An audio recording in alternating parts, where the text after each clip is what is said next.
After months of delays, a critical part of our renovation is finally underway.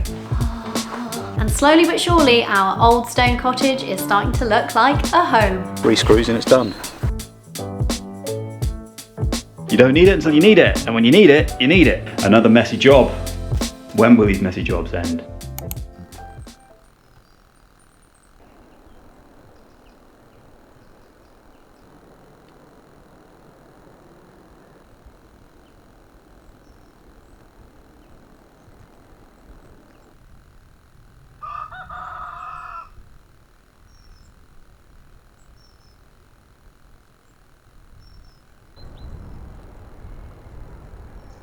Morning all. So I think we're going to go and harvest our carrots in a minute because we need to clear that bed for the garlic, so that's exciting.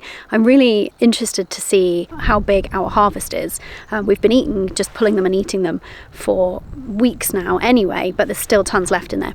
And we love carrots. We eat like a carrot salad most days. So before we head up there for that, let me tell you about our latest homestead security upgrade, thanks to Reolink, who are the sponsor of today's video. For those of you who've been with us a while will know that we have long been fans of our Reolink gate cam, which is right up there at the top of the driveway. We have the Atlas PT Ultra. It's been brilliant for keeping an eye on comings and goings, whether that's parcels, tradesmen, supply deliveries, all those things that might happen while we are on the other side of the homestead, 6 acres away, pulling carrots, for example. And also, it's actually been quite funny because we've caught some hilarious things on that gate cam, whether it's ponies escaping and having middle of the night escapades or an errant cow in the lane. You never know what you're going to pick up on that camera. So now we're adding another Reolink camera to our setup. Here she is. So this is the Elite Floodlight. These are the floodlights. Wi-Fi. So the good thing about these Reolink cameras is it's minimum faff to install. So what you're saying is minimum faff to get them in situ. 3 screws and it's done. There it is, the Reolink Elite Floodlight Wi-Fi camera. So one of the reasons why we decided to put it here on this corner is because this is the kind of other side of the property, so like the opposite end along the road from where we have the gate cam. And also the thing that's great about this camera is because it has actually 2 cameras in it, it has way more field of view than the Atlas PT Ultra. The Atlas is perfect for the top of the drive because it covers the angle of the gate and the drive. But here we've got this kind of dual aspect, so along here and then along round that way, and so the double cameras and the double lights are keeping an eye on and keeping lit both of these areas like all the way around, so that's really helpful. And the floodlights themselves are a really powerful feature that we're really excited about. This is the reason why we chose this one. Not only do you have the motion sensor lighting for deterring intruders, etc., but also the really cool thing is that it can act as a night light for us as we're coming and going always around this side of the cottage and around to the front there while we're doing farm chores in the dark or semi-dark. So what I really love is that you can adjust the brightness and even the color temperature of these lights. So you don't have to have it glaring, you don't have to have it blue, you can have it a nice soft gentle shade. So perfect for that night light scenario, which I love. You definitely don't want like a ton of blue light coming at me when I'm coming and going, when I want to be like winding down at the end of the evening. And the other really clever thing about this is that in the app there's AI video search. That means that if you're looking for something particular on your footage, you can just type that in, like woman in green coat or pony, see if they've escaped, and it will find it straight away for you. You don't have to like trawl through the footage looking at what's there. If you've been thinking about adding a camera around your home, small holding or farm, then now is the time. Reolink are running their biggest Black Friday deals of this year. This Elite Floodlight Wi-Fi has 30% off, plus there are discounts on loads of other Reolink cameras too. So regardless of your situation and setup, you'll definitely be able to find a Reolink camera that suits your needs. So click on the links below the video in the description. You can go direct to Reolink, or you can go via those Amazon links too, or you can scan this QR code and get access to all those exclusive deals. Big thanks again to Reolink for sponsoring today's video and for keeping this homestead bright, safe and well watched through those winter months. Seriously, don't miss those Black Friday deals. Links below. Okay, back to the carrots. Final day of annual leave and trying to tie up a few loose ends here, mostly in this ensuite. The shower controls, so the 2 joints, 2 compression joints and the 2 BSP fittings that I've redone with the secret weapon, the Loctite 55. bone dry, looking nice. The feed for the overhead shower, I connected that up a couple of days ago, and lo and behold, she's weeping. I've never had so many compression joints weep on me before. I do not know what's going on. The gift that keeps on giving. The compression joints are haunting me in this ensuite. I'm going to whip that off, redo that with the Secret Weapon Loctite 55. However, there is good news on the manifold front. So the manifold has been under pressure and bone dry. No weeps, no weeps. Just my own tears of despair. So the manifold is good to close up now. So I'm going to get the concrete cement board, the replacement for the mouldy plasterboard, on there in situ. The infill filler pieces for the top there. Get those all buttoned up. That'll finally be that all done. And then there's also some exciting progress on the hot water cylinder front. I needed to work out what fittings I wanted, whether they were elbows, whether they were just straight joints, blah blah blah. So I come up with a shopping list this morning while I was in the gym, staring at it during sets. So I need to make an order today to get those components en route. There's the other piece of the puzzle, which is the actual immersion. So there's a big 3 kilowatt immersion element going in here. Look at this beauty. This is going to give us some cheap electric powered water during off-peak times. And installing the immersion actually is an exciting project because I get to crack open the immersion spanner. I bought it, I used it once for our previous renovation, and it's been sitting in my toolbox since. So I don't know, 5-10 years, whatever. And you know, it's one of those tools that you don't need it until you need it, and when you need it, you need it. And yeah, got this monster, goodness me, it's like 4-inch diameter spanner. Buttoning up jobs, things are ticking along. Now you shouldn't need it because it comes with a little rubber O-ring, but there's not much thread there, and given my luck with these fittings in this renovation so far, I'm not taking any chances. So put some of the Secret Weapon on the Loctite 55.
Given it's raining, wet and miserable outside, today's job is going to be more plumbing in this hot water tank beast.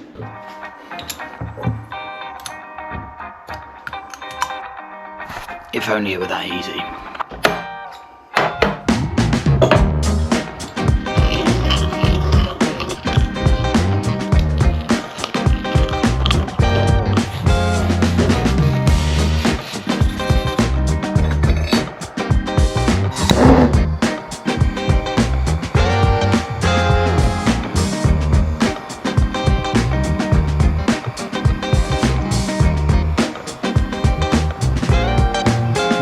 pretty as solder, but not too shabby considering I do it. This is the first joint I've done in a long time. I will take it, it'll be watertight and it will be solid. It's time for comment of the week, and this week's commenter says, I really can't figure out how you choose your priorities. And this made us chuckle, as did Lisa's replies, because we fully understand that how we operate and the order that we tackle things in does seem chaotic and haphazard sometimes, and hey, part of that is life, juggling, homestead, jobs, homeschooling, and the renovation, right? But here's the thing about Kayvan. This isn't his first renovation, it's his third. And actually, you could even say fourth if you count the fact that he converted our camper van from just a regular off-the-shelf panel van into a cozy camper van for us to live in for 6 months. The thing about this chap is that from the outside, you may well wonder at his process. I do myself sometimes. You wouldn't be alone in this. And yet, it all comes together at the end. So, as Lisa said, trust the process. Thanks, guys, for all of your comments. As ever, they make keeping us smiling, keeping us encouraged. We really appreciate the support that you give us and how you rally behind us. Keep commenting. Maybe next week we'll choose yours. You won't see much of us in the cottage this week. Well, you've got a lot of plumbing you're doing. Because we haven't been in the cottage because the plasterer has been here. Yay! And it is a beauteous bit of plastering. A beauteous thing. It is. It's a really lovely finish, isn't it? Yeah, so it's a sand, lime, with a small amount of cement mix. They call it a grey coat, and it's got a really textured grain finish to it. And yeah, it is a thing of beauty, isn't it? It is, yeah, because like a smooth, like normal polished finish that you might have in a modern home just wouldn't look quite right in here, I don't think. And so it's got it's kind of rustic without being too in your face. Yeah, exactly. So this room, so this is our bedroom that we're stood in right now, this is finished. Absolutely finished. Finished. The plastering is finished. The plastering's finished, yeah. It's finished, you understand. And so it makes such difference because we've had that scratch coat on for months and it's dark and dingy. It just makes it look like a building site. Yeah, it just looks rough. And so now it looks finished. It has a completely different feel to it. It's starting to feel like it could be a home, isn't it? And coupled with the underfloor heating's been on for a while now, so everything's warming up and drying out. It's just feeling cozy. Outside right now, I don't know if you can hear in the background.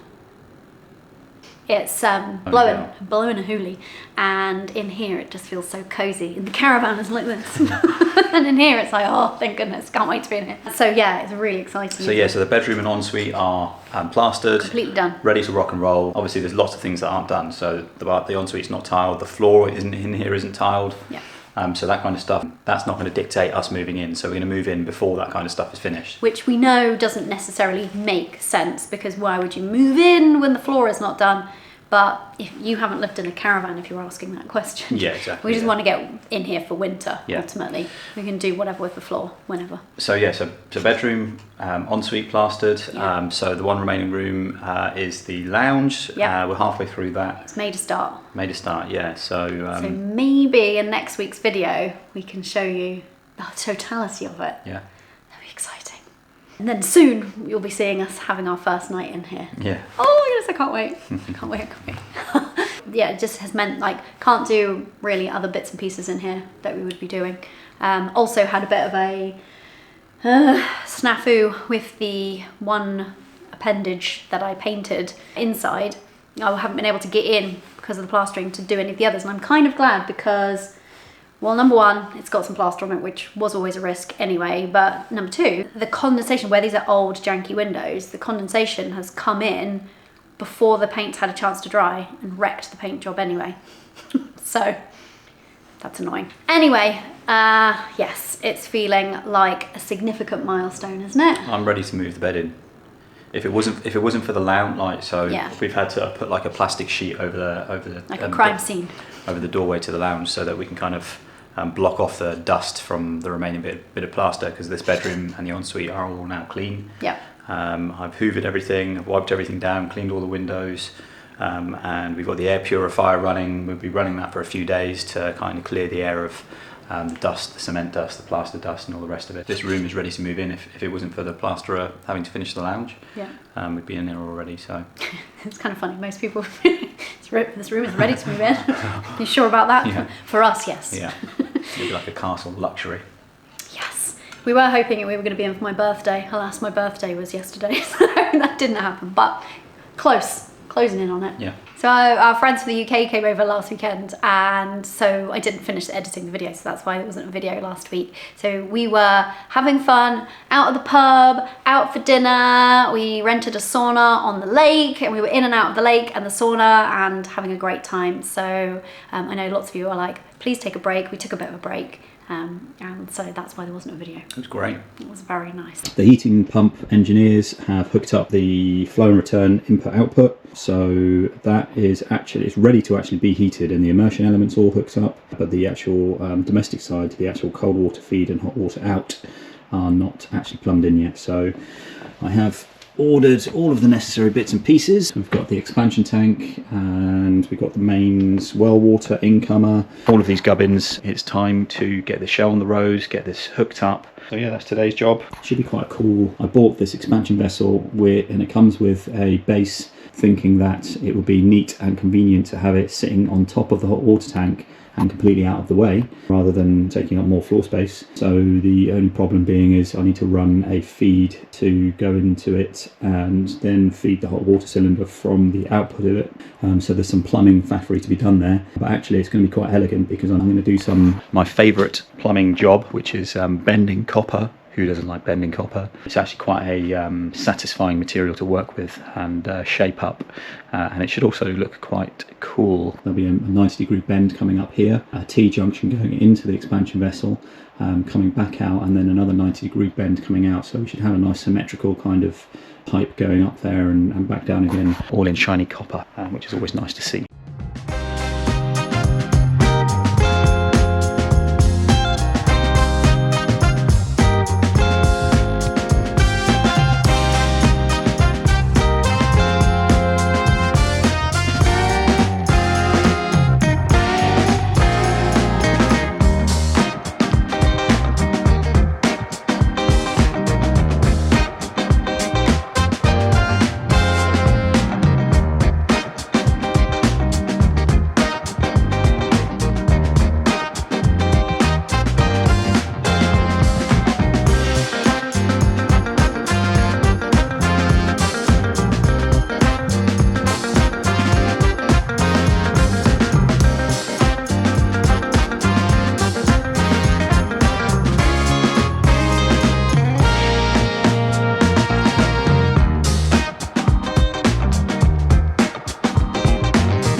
Another interesting little side quest. This is one of the only continuous radon meters that I've found. If we do have radon here, it will be changing and ever present for our lifetime here, for the lifetime of the building. It's just the geology of the site, right?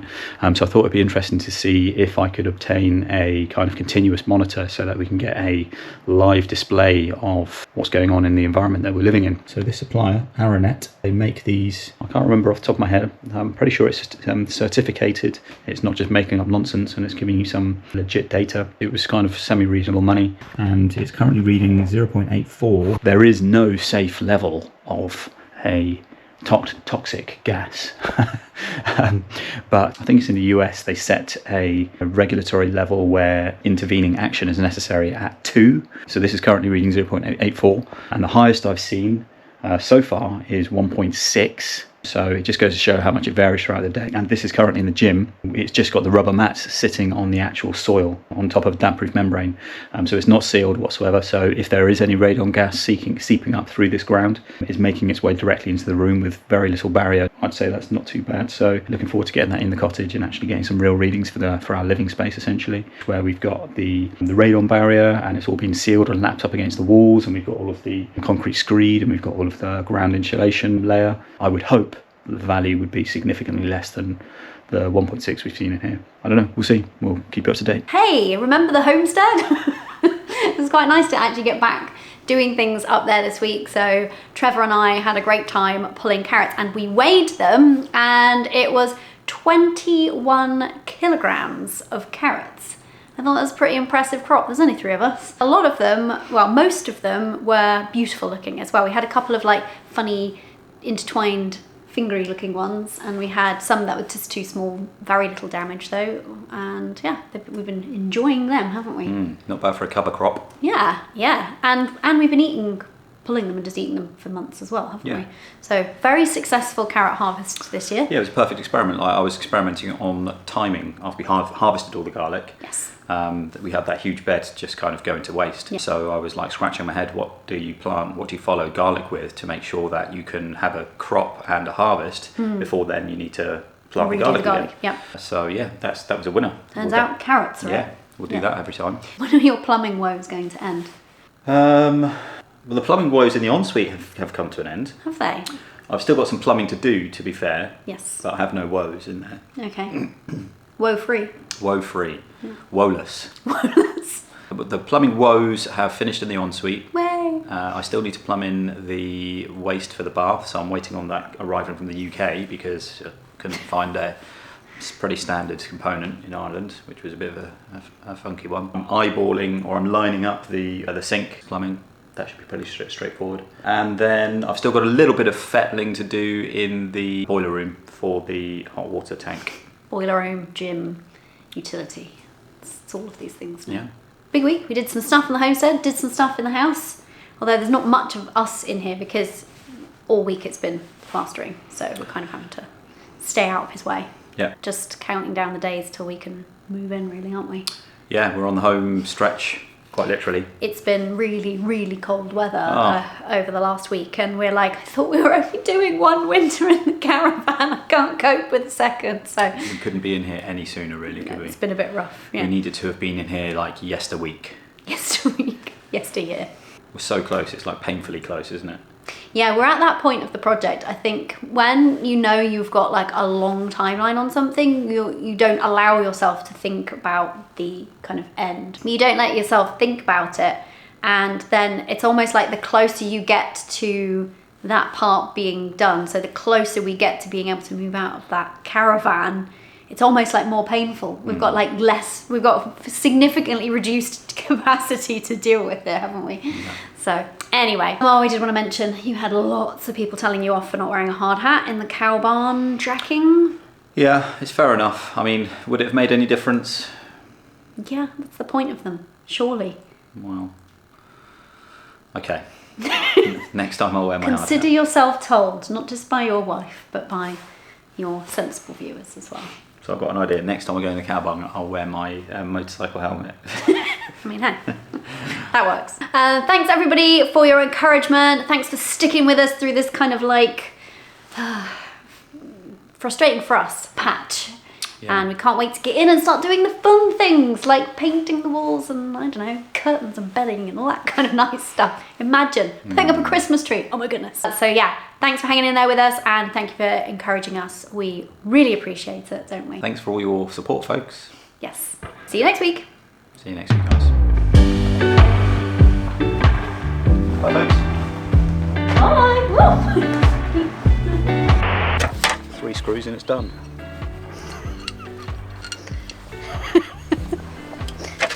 There's a joke in there somewhere. Permaculture. Well, It's a permaculture room. You do have to permaculture. What? Multi-function.